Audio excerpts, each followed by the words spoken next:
রাজবাড়ীর গোয়ালন্দ উপজেলার দৌলদিয়া ফেরিঘাটের বাস দুর্ঘটনায় চতুর্থ দিনের মতো উদ্ধার অভিযান চালায় ফায়ার সার্ভিস, বিআইডব্লিউটিএ, নৌবাহিনী ও কোস্টগার্ডের ডুবুরি দল।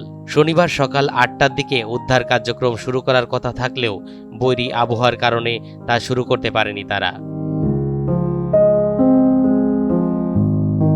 পরে আবহাওয়া স্বাভাবিক হলে সকাল 10টার দিকে বিআইডব্লিউটিসি টাগবোটের মাধ্যমে ৩ নম্বর ফেরিঘাটের পন্টুন সরিয়ে নেয়। এরপর পন্টুনের নিচের অংশে কোনো মরদেহ আছে কিনা নদীতে নেমে তা তল্লাশি করেছে ডুবুরি দল। তবে এখনো পর্যন্ত নতুন করে কোনো মরদেহ পাওয়া যায়নি।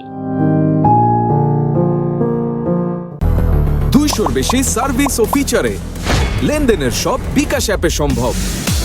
এমনকি নদীর পাড়ে নেই স্বজনদের ভিড়। এখন পর্যন্ত ২৬ জনের মরদেহ উদ্ধার করে পরিবারের কাছে হস্তান্তর করা হয়েছে।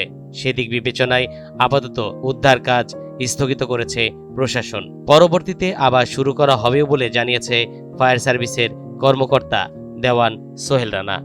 আজকে ভোর পর্যন্ত ছিল 23 জন আমরা উদ্ধার করেছি এবং আজ ভোরের পর আমরা যারা শুরু করেছিলাম এখানে আমরা 3 জন উদ্ধার করতে পেরেছি। সর্বমোট 26 জন।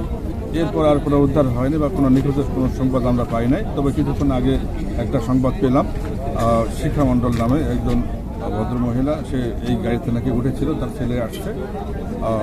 তা আমরা আমাদের ডুবুরি টিম এবং ফায়ার সার্ভিস, নেভি, কোস্টগার্ড 3টি টিমই আমরা এখানে আছি। আমরা যতক্ষণ পর্যন্ত একজন লোকের সংবাদ ততক্ষণ পর্যন্ত আমরা এখানে থাকবো এবং আমরা আমাদের উদ্ধার কার্যক্রম চলমান থাকবে এবং আমাদের কার্যক্রম চলছে। আর সবাই কি নিহত সবাইকে কি আত্মীয় স্বজনকে পৌঁছে এটা নিহত যারা আমরা সবগুলোকেই আমরা হাসপাতালে পাঠিয়ে দিয়েছি।